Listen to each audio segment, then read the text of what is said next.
Hello. This is getting to be our last week. Are y'all excited? I know it's been kind of a tough 3 weeks. Summer classes are just like that. They're just a little bit demanding. But our last set of chapters are 15, 16, 17, and 18. So let's get going with those. I want y'all to kind of listen to me a minute about 15. 15 is insulin administration. I always tell all of my students to take math and nurses that are going on to nursing school, review this chapter. Even make copies of it. If you rented your book, have it because it is very good for when you get to nursing school. You will have a lot about insulin because I don't know, most everybody knows somebody that's diabetic or has taken insulin because it is out there. There's so many people now that are on it. Grandparents, see, there's even a lot of young kids. I mean, kids that need insulin. So let's just start in our book on 293, chapter 15, insulin administration. It's just diabetes is a group of metabolic diseases. There are different type of diabetes. Persons with type 1 diabetes are unable to produce endogenous insulin. So they must inject exogenous insulin to survive. So type 1 diabetics, their body has totally shut down insulin production. So a lot of that used to be called juvenile diabetic, but now even some adults can be type 1. So in type 2, the pancreas still may produce some insulin, but the insulin is not used effectively by the body cells. So in type 2, which you see mostly adults, you're seeing a population of children that do have type 2 also, and that's more because of our obesity in our country and people not eating a proper diet, probably way too many carbohydrates and different things. Gestational diabetes is a diabetes that's present during pregnancy. What cures gestational diabetes? Having the baby. Okay, a lot of time gestational diabetic moms sometimes will later on turn into a real diabetic, but there is no. I mean, they have a higher risk for that. Um, Diabetes mellitus, as it is called in the next paragraph on 293, is managed with a diet, and that's on diet, exercise, and medication, all three of which are equally important in managing glucose levels. Medication used to treat diabetes include insulin and oral or injected anti-diabetic medications.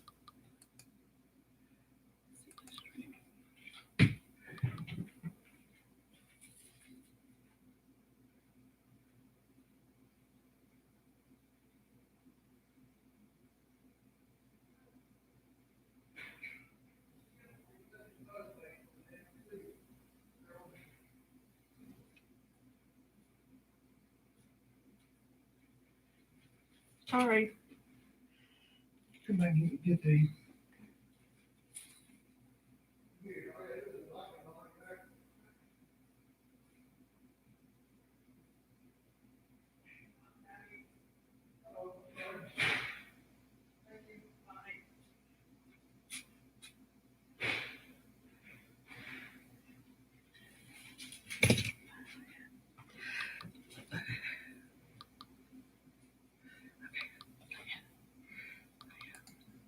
So,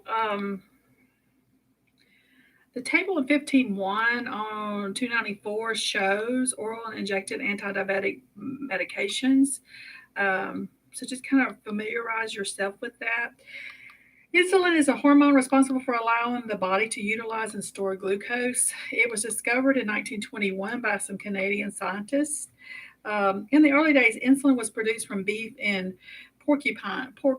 um, porcine or pig sources. Unfortunately, many people suffer from allergies to insulin and develop tissue damage at injection sites. So now we don't have that uh, beef or pork insulin as much that's used. It is produced in a lab using recombinant DNA technology. It's usually referred to as human insulin, and that's what we see majority of insulin now.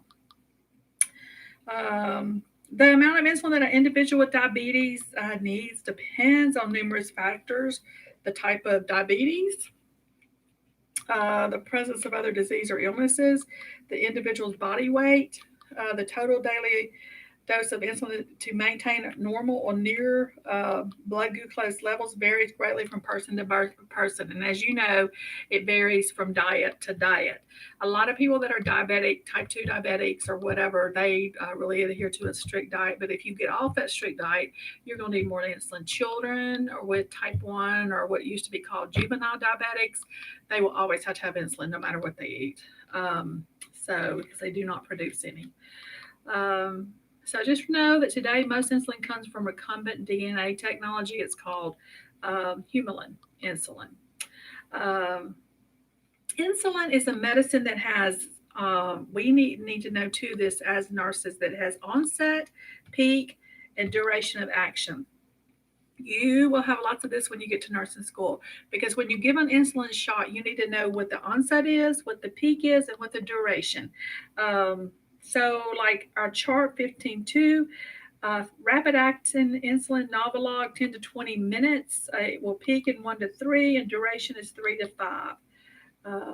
So you need to understand that rapid action insulin, what it does, your intermediate action, your short acting, your intermediate action, or insulin mixtures, those would all be this little box, especially would be handy to have, especially when you get to nursing school, because you're going to be tested more on that when you get to nursing school. Um,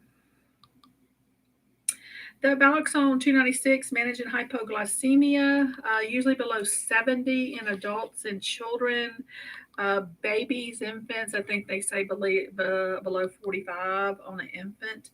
Um, Insulin orders, 296 talks about insulin orders may be ordered in a number of ways on a routine or fixed schedule.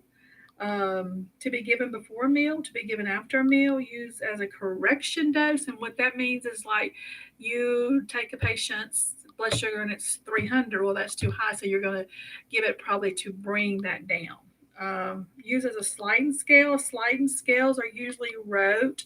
If you will look over on page 297, there's a sliding scale that would be wrote on a diabetic patient. Blood glucose level less than or equal to 110, you wouldn't give any extra units, and it's usually always Humalog insulin that you would give. Blood glucose level between 111 and 130, 3 units. So that's just, you have to pay attention to where they are when you check their blood glucose, and that's what a sliding scale is. So that would be something that you might have to do, and probably pretty often if you're taking care of very many diabetic patients, or you may know somebody that's diabetic that does do a sliding scale. Correction doses of insulin 297. Correction dose of insulin are administered when patient's glucose level is unexpectedly high. So that might be something that they have to, especially in the beginning, till they get patients regulated, or if patients get sick, sometimes their bodies just do not work right, and they have to give more correction doses of insulin. And we're just kind of doing a brief overview of insulin. I don't expect y'all to know everything about insulin, but I do want y'all to kind of understand. Go on to page 300. If you will look, and I brought in yesterday, this is a U100 insulin syringe, and you see that on page 301, there is a U50. If you had 43 units of insulin to be given, you would choose the U50.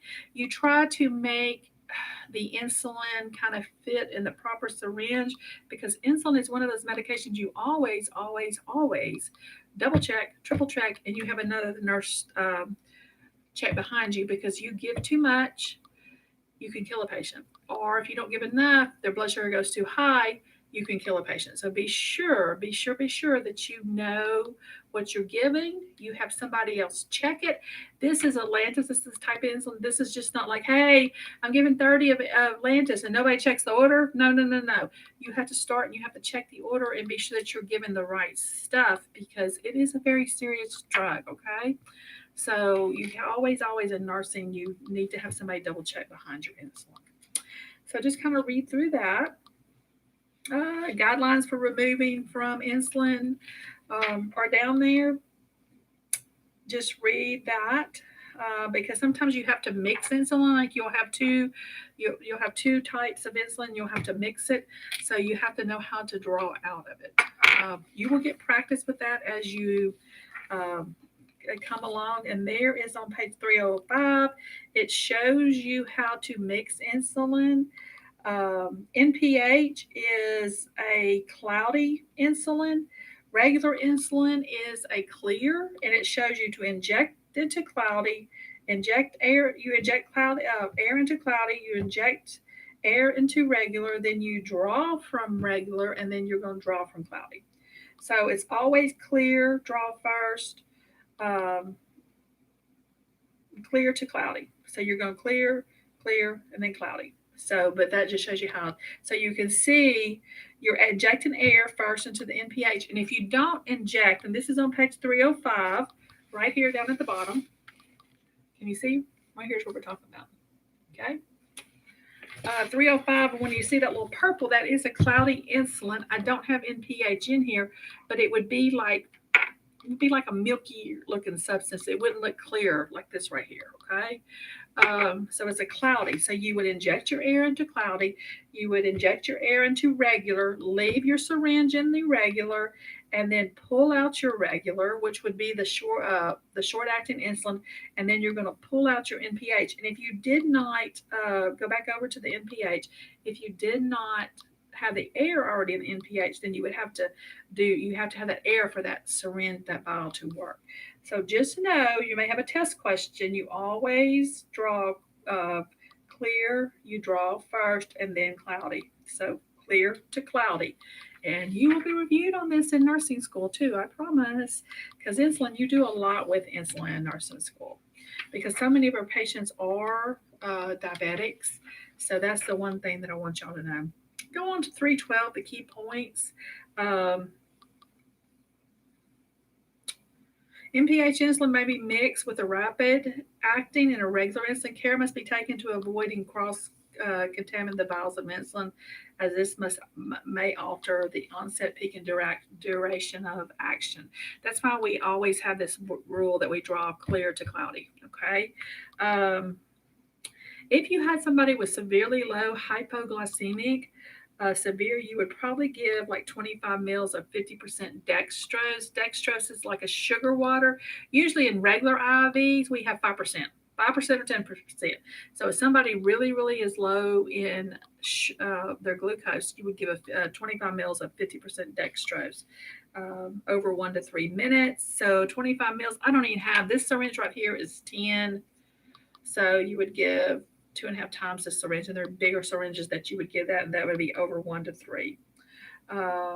And then the term for abnormally high blood sugar is hyperglycemia. The term for abnormally low blood sugar is hypo. So hyper is too high, hypo is too low.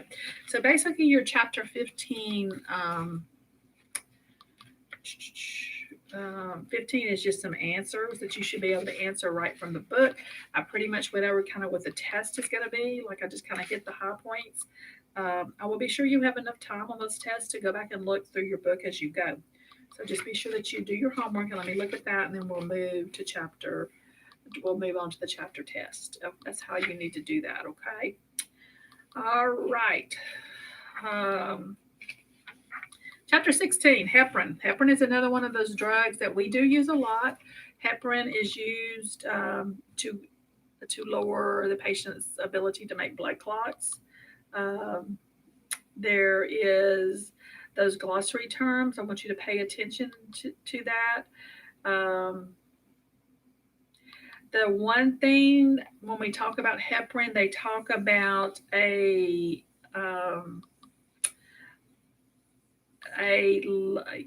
low molecular weight, LOW-MOLECULAR weight, and a heparin that is a large molecular weight. So the difference between a low molecular weight heparin and a large molecular weight is the size of the molecules. Okay, so that that's just something that's kind of picky. You as a nurse don't have to, you just have to kind of be aware of that. So that's just something I want to bring up to you to start with. Heparin is also an anticoagulant. It's derived from bovine cow lungs and pig intestines. Okay, heparin can use to be treated to treat venous thrombosis, which that just means that there's some kind of clot in the vein. Okay, so that's what we would use our heparin for. There are two types of heparin when we're treating thromboembolic disorders, and I'm on reading from 320. Unfractionated heparin and low molecular weight heparin. The difference between these substances is related to the molecular size. That will be a test question, so that's why I'm pointing that out to y'all. Heparin has different labels and the different ways that you can give it. So you can look at the difference of labels and the concentration as you go on down. Heparin like flush is the least concentrated here. And then you see the one that has 5,000 units per mil and the one that has 100 units per mil. Which one is the strongest? The one that has 5,000 units per mil. There is a very interesting, and y'all may have heard about this. Dennis Quaid, the actor, had a set of twins, and I believe it was a California hospital, and they gave those babies way too much heparin. They were neonatal babies. There is a video, it's on YouTube, it's called Chasing Zero, the Dennis Quaid story about some healthcare problems. And from this, of course, he didn't sue the hospital or anything, the babies were okay, but he made the hospitals be aware of it. And that's where the Pyxis machine started coming in, where nurses, that's an automatic medication dispensary machine, where nurses couldn't just that would be one more step where they couldn't grab the wrong thing, because you give a too concentrated of heparin to a little bitty 1 pound baby, what's going to happen? They're going to bleed. They're going to bleed everywhere. So they can bleed from their brain, they can bleed from their heart, they can bleed from their intestines. So not a good situation. So that's one of the things that came about with the relabeling of the heparins and making sure that the labels look different enough that nurses would kind of realize what they were doing with that. So on to 321, there is a statement in that first paragraph. It says, it's down 2 or 3 sentences. It is imperative that correct concentration be selected. This is another thing that is a double check by a nurse. It's not just from away, somebody write down, hey, I'm given whatever, how much, 1 mil of this 1,000 unit per mil heparin. No, make sure somebody reads the order, make sure somebody looks up a label with you, and make sure somebody is understanding what you are doing and that you have a double check, okay? So let's do a little bit of sub-Q doses of unfractionated heparin and low molecular weight heparin. It's really pretty easy. It's kind of like I told y'all in the beginning, if y'all will follow your dimensional analysis, you can work anything. So let me look through this and see if there's anything else I want to tell you before we start working a few problems. Just know that the two medicines, heparin and insulin, are always, no ifs, ands, and buts, double checks by another nurse. Okay.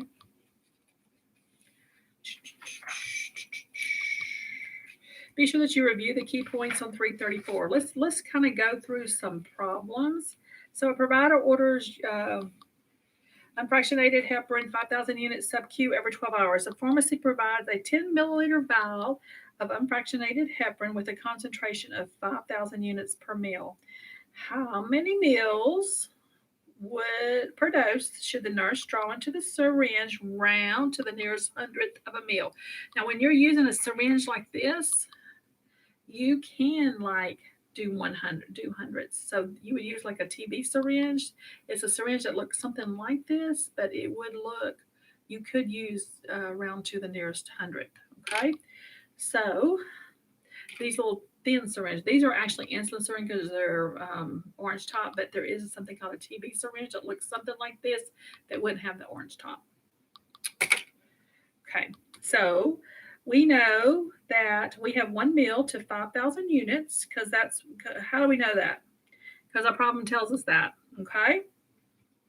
So we're looking for milliliters, how much to give. And so we want to give you unfractionated heparin 5,000 units sub-Q every 12 hours. So we have 1 ml to 5,000 units.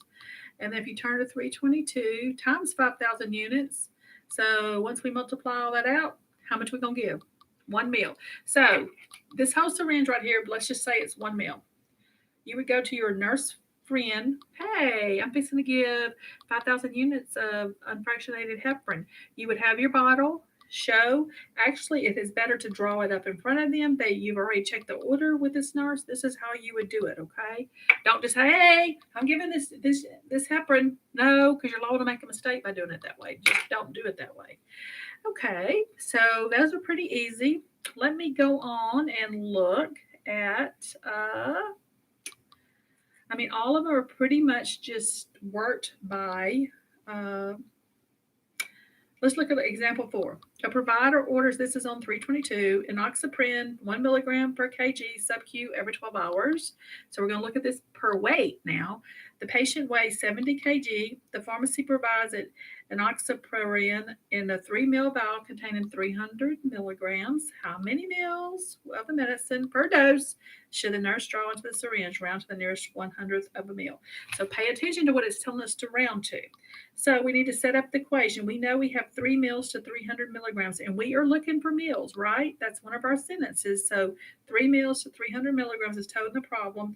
We know we have 1 mil. They want us to give 1 milligram per kg every 12 hours. We know the patient weighs 70 kg. So once we work all this out, it's 0.7 mLs. And we're going to be giving that every 12 hours.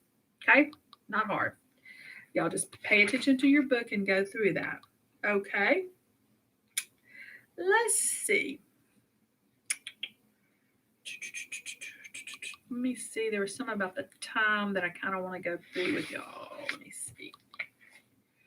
Okay, let's do calculator milliliter flow rates on page 327.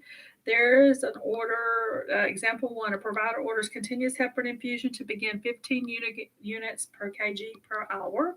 The patient weighs 82 kg. The pharmacy supplies heparin in a pre-mixed bag of 25,000 units and 250 mils of 5% dextrose. Calculate the milliliter per hour flow rate, round to the nearest 10th of a mil. So in this problem, let's try to look at this.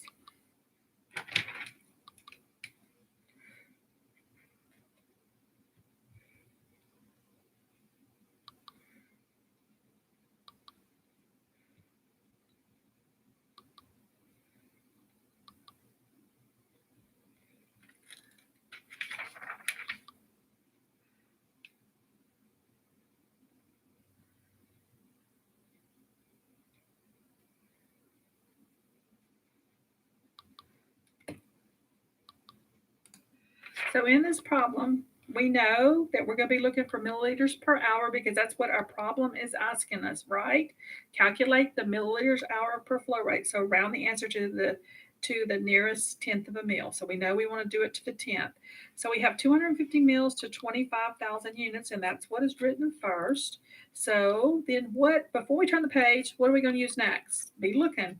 What are we going to use next? We are going to use 15 units per kg per hour.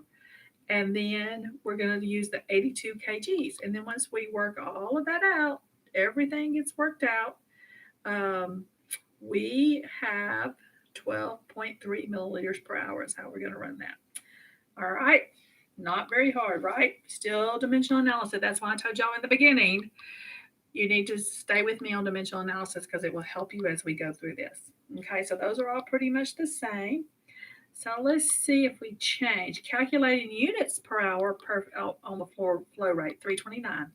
A nurse needs to be able to calculate the units per hour flow rate for IV heparin as well as milliliters per hour flow rate. To calculate these flow rates, 2 pieces of information are necessary: the current ml per hour flow rate and the concentration of heparin in the intravenous bag. So let's make sure that's available. The nurse is verifying the doses of heparin infusion. This is example one. The intravenous pump is infusing at 9.7 milliliters per hour.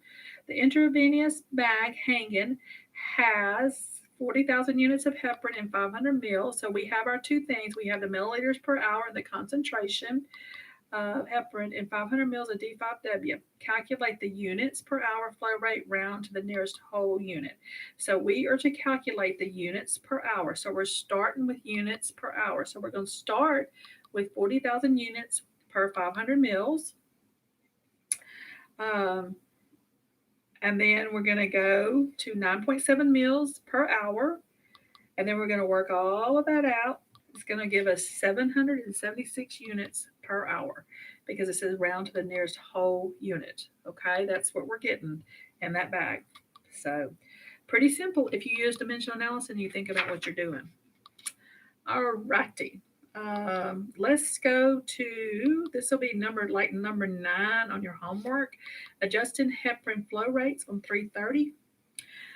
Continuous heparin flow rates may need to be adjusted frequently at the beginning of therapy, depending on the patient's laboratory test results.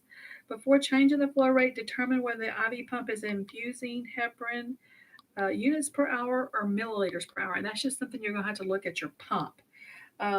Increasing or decreasing heparin flow rate when the pump is infusing in units per hour requires adding or subtracting the prescribed dosage change to the current flow rate. And the reason why y'all would be doing this, if you'd be doing this as a nurse, is a lot of times you're drawing labs to look at a PTT or a PT on the patient or both, and that would indicate how well the patient is. The blood is thinning, and the chances are good that they're not going to clot anymore.